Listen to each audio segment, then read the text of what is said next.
the family in the car. It's that time of year. Wonder and excitement wait at Gillian's Wonderland Pier. Try the roller coaster ride or the giant wheel and touch the sky. Summer days and nights, Wonder Bear will be your guide. Fun for every age and size. Make the summer come alive.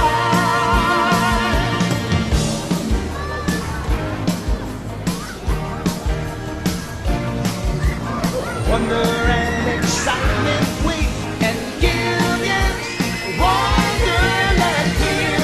Gillian's Wonderland Pier. Gillian's Wonderland Pier. Gillian's Wonderland Pier.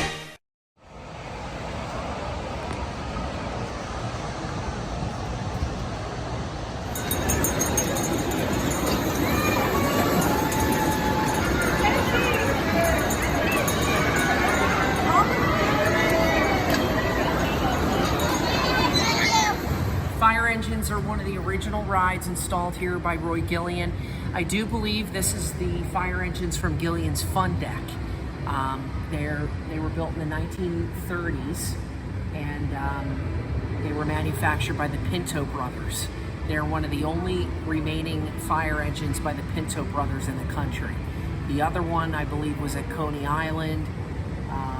No longer operating, by the way. So we are very fortunate to have had these for as long as we've had them. Oh, wow. All right, so that we're gonna flip the switch on for the fire engines. So it's this breaker switch right here. And you'll notice the lights turn on the ride.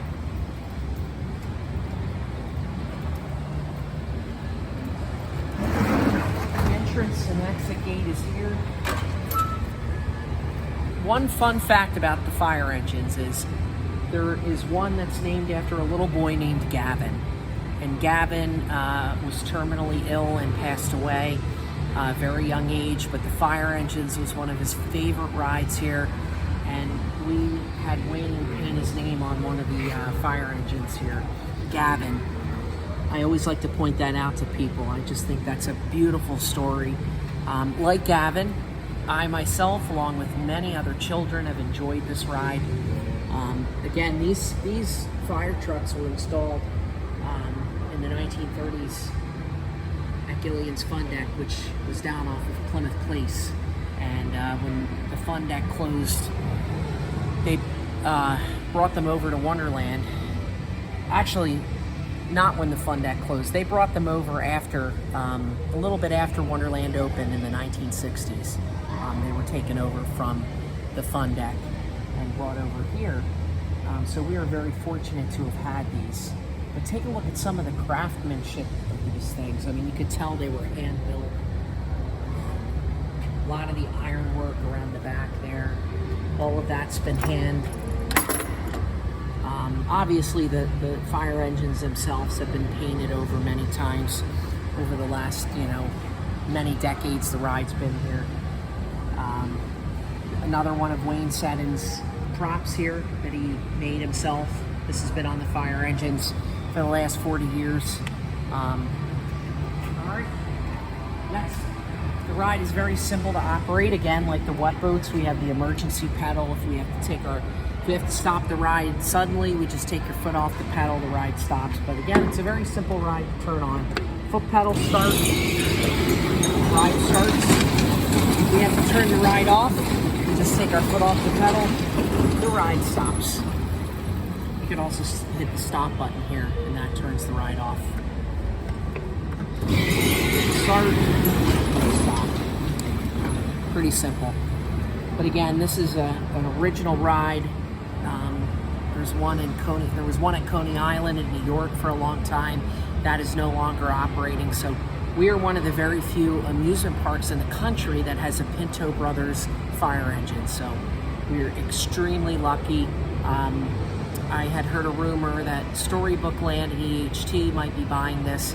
I think it would be a good addition to their park, and it will continue to provide memories to families and their children. And also no adults. Could you? Yeah, adults can't fit in the ride. You could probably tell by the size of the seat. There's Yeah. no way an adult could fit. No in there. adults. Okay, now I want to show you guys something on the fire engines. If you hit the emergency stop, you have to call in maintenance. So let me show you guys what would happen if that happens. Let's say you're operating the ride. Okay, you start it, it's going. You see something out of the ordinary, right? You hit the emergency stop. Now look, the lights are off, the whole thing is off. Now let's say I pull it up, right? Foot on the pedal, hit start. Uh-oh, nothing's happening. That's because the breaker is tripped. We have to untrip it. Follow me.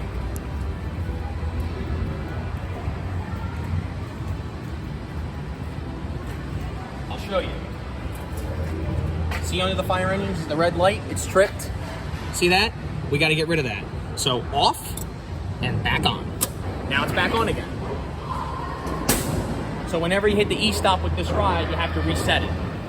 When we're checking the ride, it only works if you have your foot on the pedal, but when you're checking the ride, you want it running and you want to be able to walk around and inspect it properly as it's running.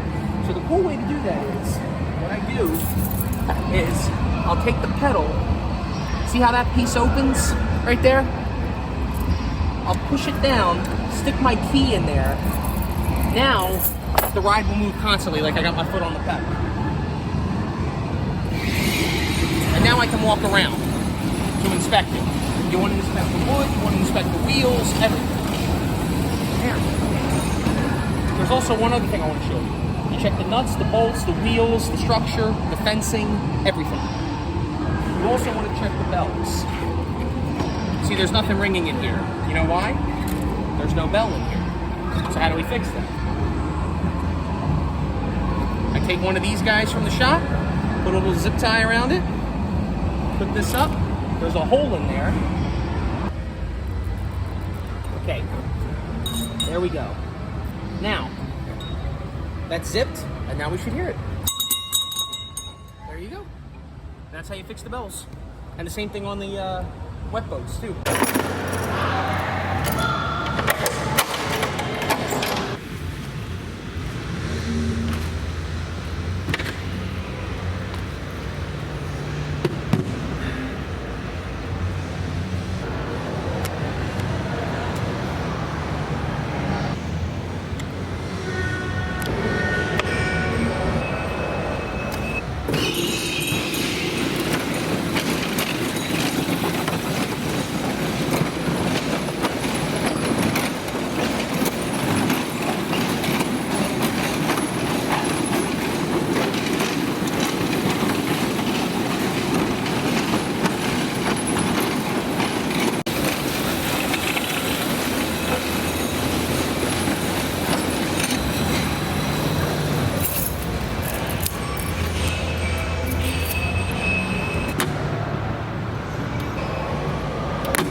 That was my sons, both Jimmy and Steve.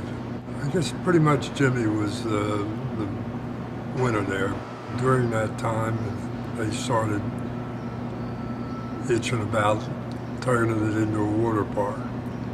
We auctioned off the rides up there, and the park was put in during the winter.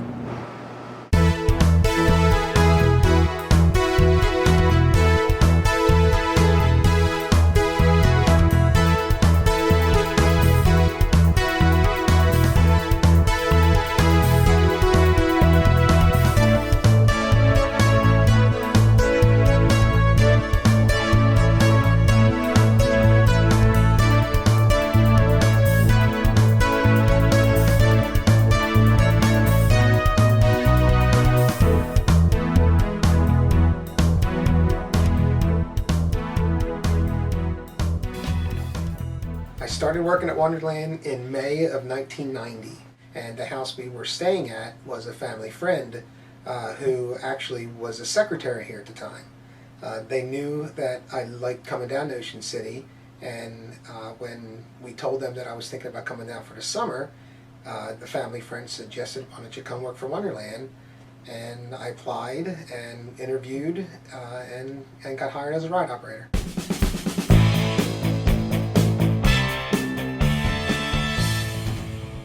I operated rides. I started doing morning maintenance, which was a position that we had at the time. And morning maintenance was really, you did the trash. You went around and you emptied the trash bins and you threw them into the truck, you swept the park, and you did the brass on the carousel. Back then the carousel had real brass poles on it, and every 2 days the morning maintenance crew would have to take a chemical and take your shoes off and be in socks only and jump up on the carousel and put the chemical on the brass and shine it, make it real shiny.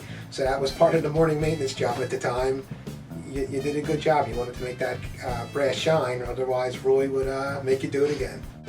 You know, for a while there, you know, me, Bug, Jay at the time as well, we were like all the you know, part of the maintenance crew, and we were the maintenance guys that did all the work on the rides. And then you know, throughout the years, a few other people came into the mix, and yeah, we had a great team back then.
It was just really an earlier version of the Music Express. Same action, same motion. The Music Express was just an updated version of it. It was time. The other one was getting old, wearing out. Yes, I did work the Zugspitz. Yes, that was very, very similar to what is now the Music Express. Music Express is an entirely new ride. I did a huge keyboard for a ride, a piano keyboard. I made that, and of course that ride got sold, and the keyboard went with the ride.